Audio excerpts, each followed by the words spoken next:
8h56. Le 7-9 sur France Inter. Bonjour Ben. Bonjour, il y a des signes qui ne trompent pas. Lundi, Carla Bruni-Sarkozy était dans Le Parisien, elle y déclarait « Je ne suis plus du tout de gauche et deux mandats, ce serait bien ». Tout le monde y a vu le signe que son mari sera probablement candidat en 2012. Et dans cet article, on apprenait que Carla n'avait pas fumé durant les 2h30 d'entretien. Évidemment, Carla qui ne fume plus, il n'en fallait pas plus pour que tout le monde y voit un signe de confirmation que dans 9 mois, elle aura les dents bien blanches.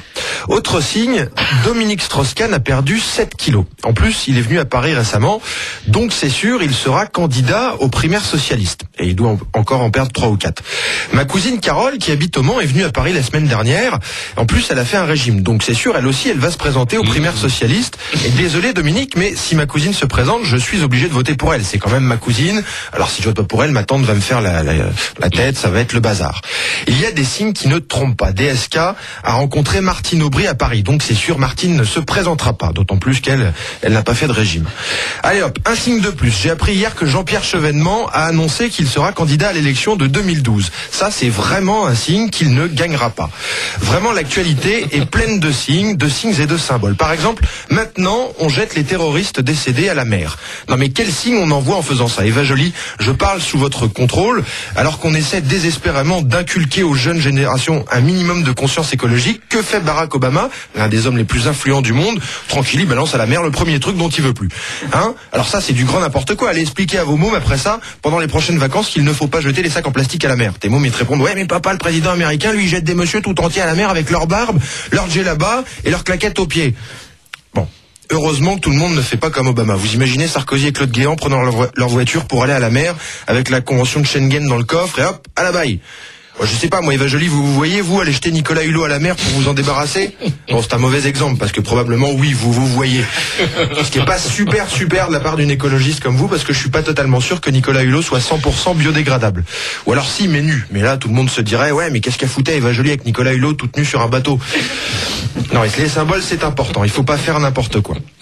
Par exemple, j'ai vu qu'hier, Didier Lombard avait été nommé à la tête du conseil de surveillance de ST Microelectronics. Didier Lombard, c'est l'ancien patron de France Télécom, celui des suicides. Vous vous rappelez, c'est pour ça qu'on attendait aussi longtemps quand on essayait de joindre quelqu'un chez France Télécom. Ne quittez pas, nous cherchons un conseiller vivant. Les symboles véhiculés par cette nomination de Didier Lombard à la tête du conseil de surveillance d'une entreprise dont l'un des actionnaires est l'État français, c'est qu'on peut être le patron d'une entreprise dont les employés se suicident et retrouver du boulot directement dans l'une des plus grandes entreprises du CAC 40. On peut diriger une population qui, sous son mandat, a souffert terriblement et retrouver du boulot juste après. Un autre signe qui montre que Nicolas Sarkozy sera peut-être bien, en effet, à nouveau candidat. Ben sur France Inter. Se préparer au bac entre arnaque et vrai conseil, ce sera le thème de service public d'Isabelle Giordano tout à l'heure à partir de 10h. Isabelle recevra Charles Pépin, philosophe, rédacteur en chef du hors-série de Philosophie Magazine, guide de survie au bac philo, et Sophie de Tarlet qui est journaliste à l'étudiant. On attend vos questions, vos réactions au 01 45 24 7000. Et puis dans quelques minutes après le journal de 9h, c'est le directeur du Nouvel Observateur, Laurent Geoffrin, qui sera l'invité de Pascal Clark dans Comme on nous parle pour la nouvelle formule de son hebdomadaire. France Inter, il est 9h.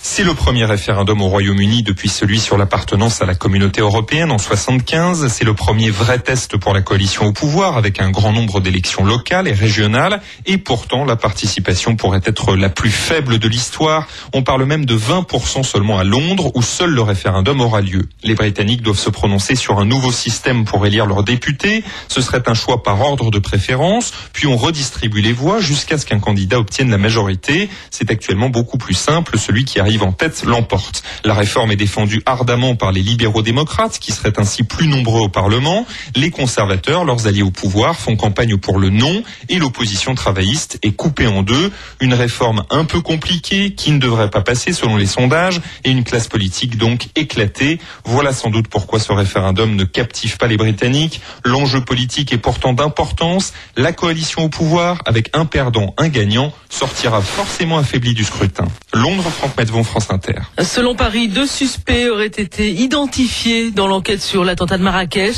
C'est Alain Juppé qui a donné l'information hier.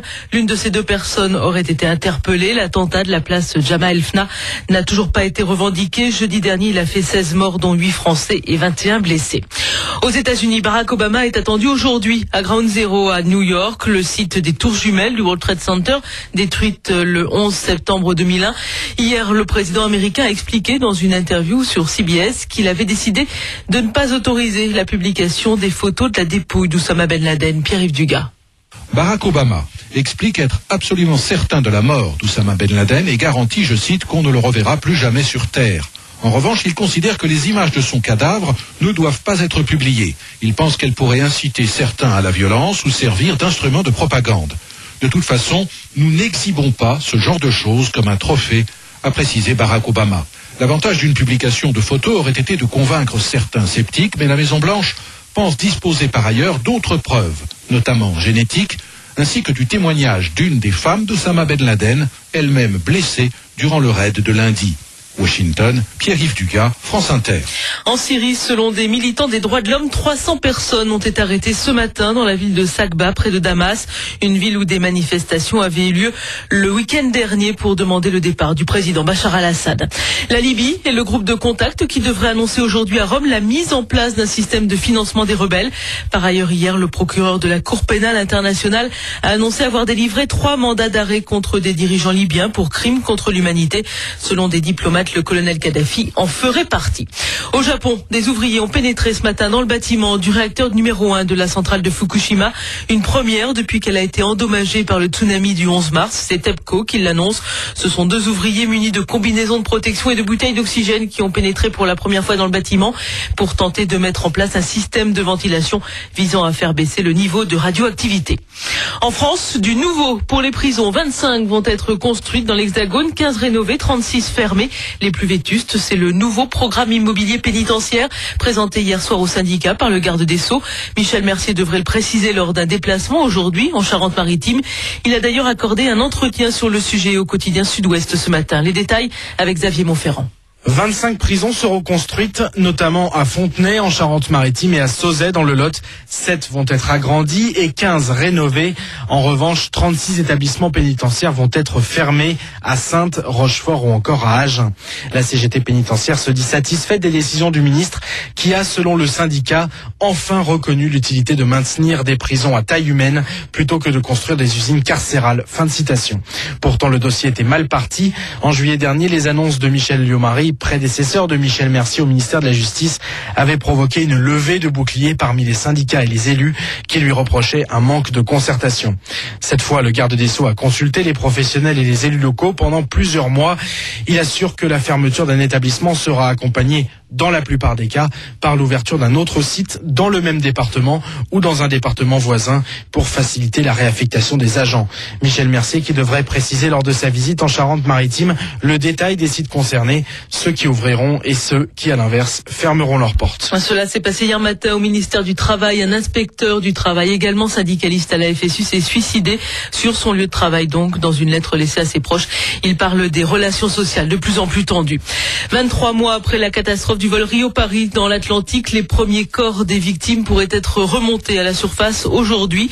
En tout cas, l'opération destinée à repêcher ces corps a débuté hier soir. Elle est menée par les gendarmes. Les familles des victimes sont partagées sur cette action. Certaines veulent pouvoir offrir une sépulture à leurs morts, d'autres préféreraient les laisser reposer au fond de l'océan. La prime aux salariés pourra être versée autrement qu'en cash. Selon le Figaro Écho ce matin, le président de la République a donné les derniers arbitrages sur ce que l'on appelle la prime à 1 000 €. Cette prime pourra prendre la forme d'un surplus de participation, d'une distribution d'actions ou encore de la prise en charge d'une complémentaire santé. Le journal La Tribune, absent des kiosques ce matin, la rédaction a voté une grève de 24 heures hier après-midi.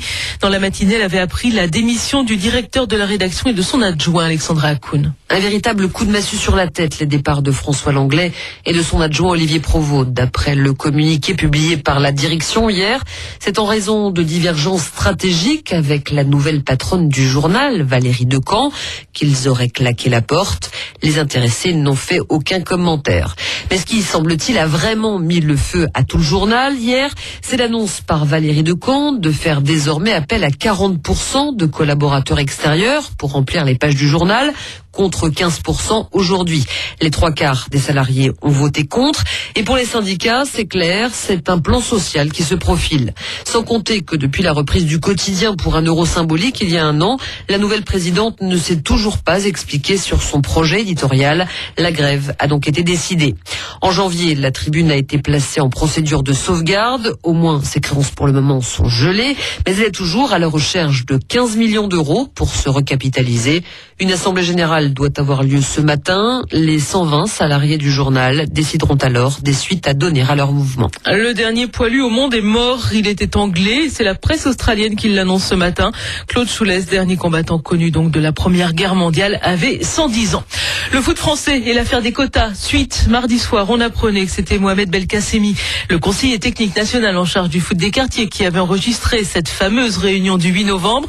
Mais hier, celui qu'on nommait déjà la taupe a expliqué qu'il n'avait pas donné la cassette à des journalistes, mais à la direction de la Fédé dès le lendemain, une direction désormais sur la sellette. Et pendant ce temps-là, la vie des footballeurs continue, notamment dans les centres de formation.